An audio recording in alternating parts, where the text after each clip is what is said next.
Hey, what's up? It's Christina from SWEETHAUTE. Thank you for watching and welcome back to my channel. Today I'm talking about a 4-flavor sheet cake that you can use for Thanksgiving or Christmas. So check it out, see how it's done, and see how it turns out.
Hey, so we're first gonna gather our supplies, go shopping or find stuff around the house that you have on hand.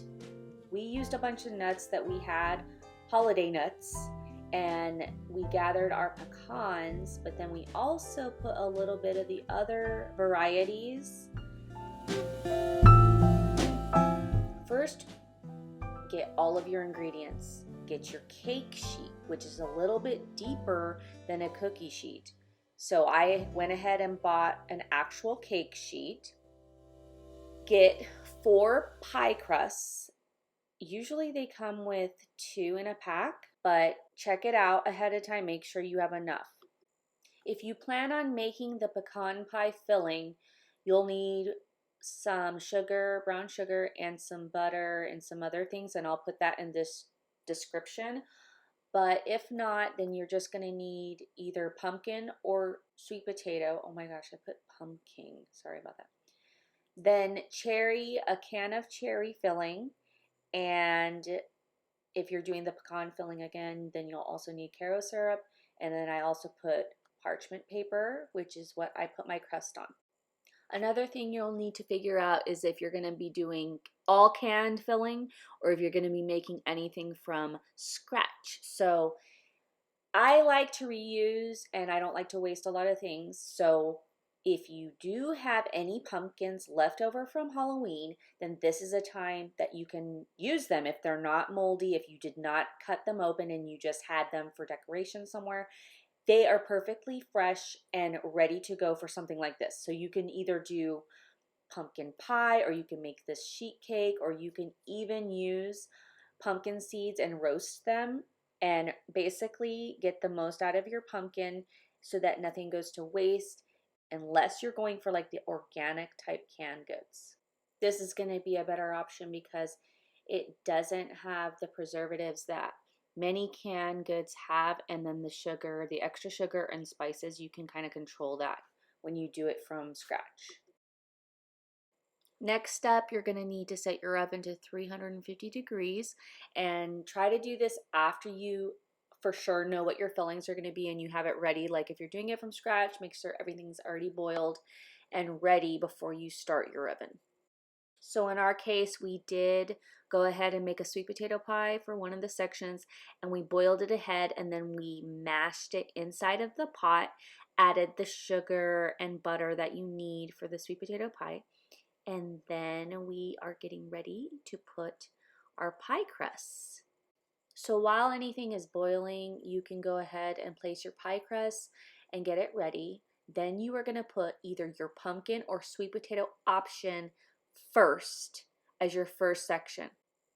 Then for your second section is going to be your apple pie filling.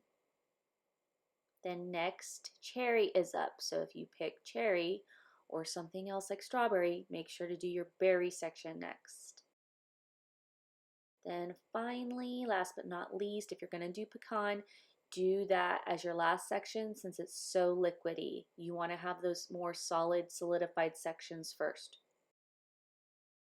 Now, if you're new to my blog or to my channel, I do have a recipe on my blog about making a pumpkin pie from scratch from a pumpkin that you'd had for Halloween or whatever. So go ahead and check that out. And then also you would use your extra pie crust to do any type of toppings for the cherry or for the apple. So what I did was make the little cross pattern on my cherry, and then I did a little opening star pattern for my apple. Now it's time to pop it in the oven for 55 to 65 minutes. You can also do an egg wash on top of the crust. And voila, that's how it turned out. It ended up coming out a little bit liquidy on my sweet potato pie, and so I just let that kind of sit in there a few more minutes. But it did come out pretty cute, and it didn't burn on the top, so I was very happy how it came out. It was very easy to do and put together. It was certainly enough pie for the whole family and guests, so think about doing this option, and also check out my other pumpkin pie on the blog. All right, that wraps it up. Thank you so much for watching. Please share, comment, like this video, and subscribe. I will see you next time, and remember to be sweet. Thank you so much. Christina from SWEETHAUTE.